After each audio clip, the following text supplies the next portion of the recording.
everybody, let's talk about expected value today. And what I'm going to do is talk about a couple of basic expected value tricks. And then I thought maybe I'll do a second one where I go through that one with the exponential. But let's do the first one first and the second one second. I know that you're saying, gosh, how does she figure that stuff out? Okay, so anyhow, let me grab my paper here. Let's just start with the basic one. I have the following formula. I have f of y, I thought I'd change up the letters a little bit, is equal to 1 over 8 times the quantity y plus 1. And this is for y between 2 and 4 and 0 elsewhere.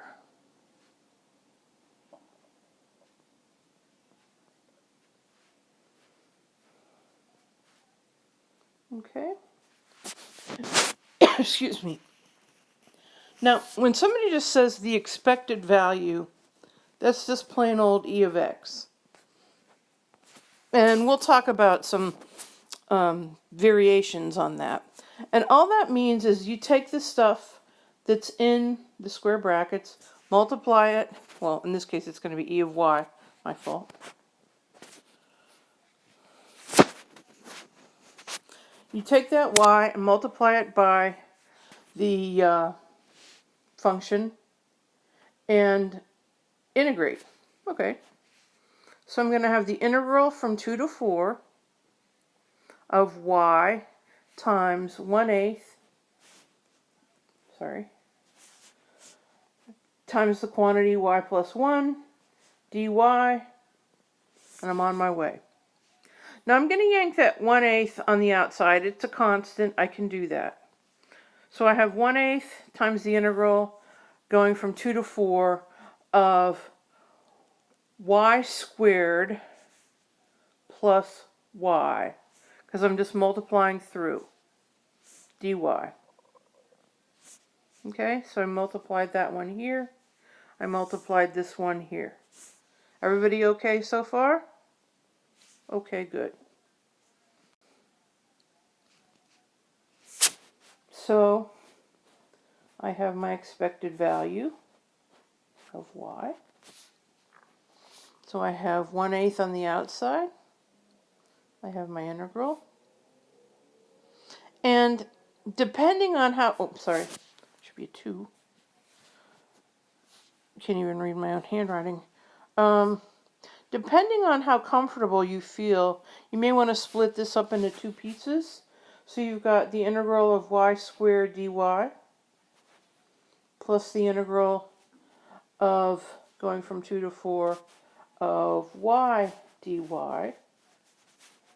Or if you want to do it all in one shot, that's totally up to you. It doesn't matter, because you're going to end up with the same answer. So if you do it separately, you're going to have y cubed over 3 evaluated from 2 to 4 plus y squared over 2 evaluated from 2 to 4. And you're going to eventually multiply the whole thing by 1/8. We'll worry about that in a minute. Okay. So I have 1/8. And I'm going to have, let's see, 4 cubed over 3 minus 2 cubed over 3. That's a minus sign here. Then my second term, I'm going to have 4 squared over 2 minus 2 squared over 2. And I'm still eventually going to multiply the whole thing by 1/8. And let me grab my paper.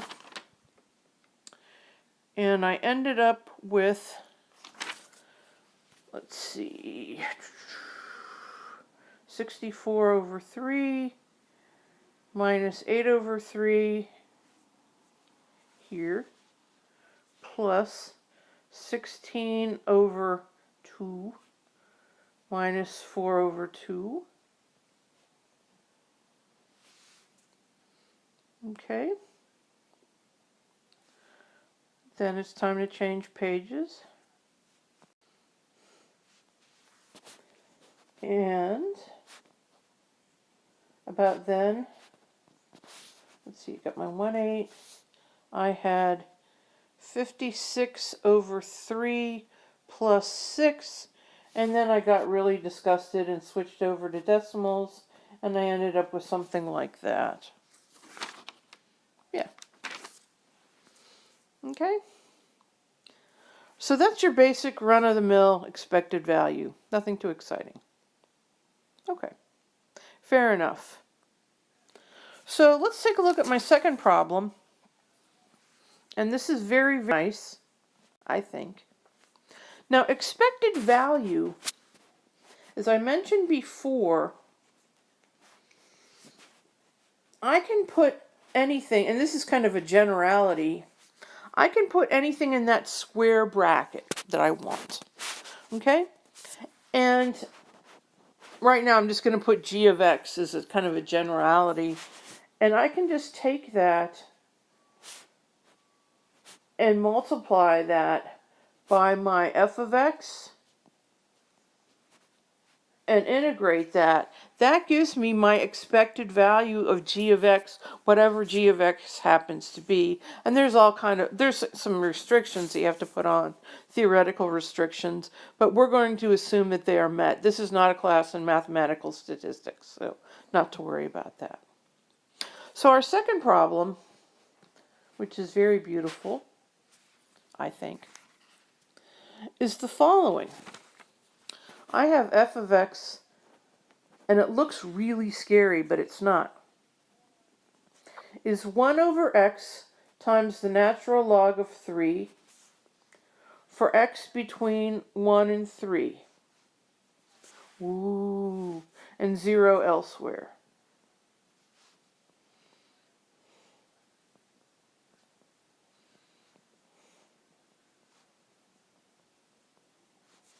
Okay, it's 0. All right, and in this case, I don't want to have just the regular expected value. I want to go really wild. I want to have expected value of x cubed. But that's okay. And you're saying, why is that okay? Because I'm going to multiply my x cubed times my f of x and integrate from there. All right? Let's give it a shot.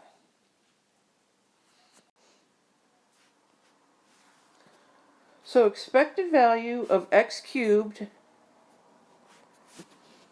I'm going to have integral from 1 to 3 of x cubed times 1 over x times natural log of 3 dx. Oh, sorry about that.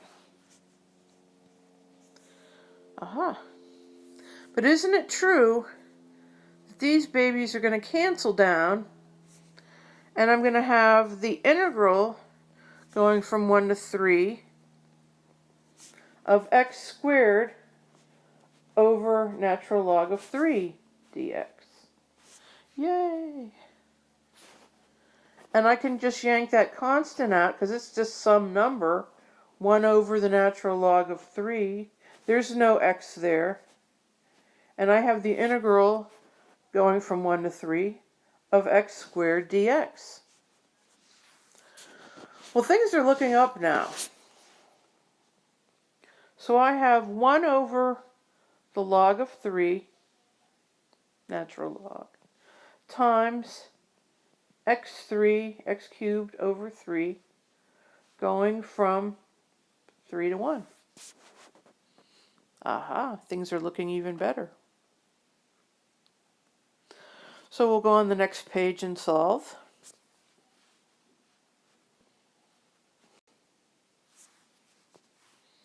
And I don't know why my marker isn't working so nicely. 3. So we have 1 over natural log of 3, and I have 3 cubed over 3 minus 1 cubed, whoa, went wild on that one, 1 cubed over 3. And this gives me 1 over natural log of 3 times 20, goodness, gives me 26 over 3. And you actually have to go into your calculator, and when you do all that, you end up with something to the effect of 7.889. So that's all there is to it. Okay, so it's not so bad. All right, good job.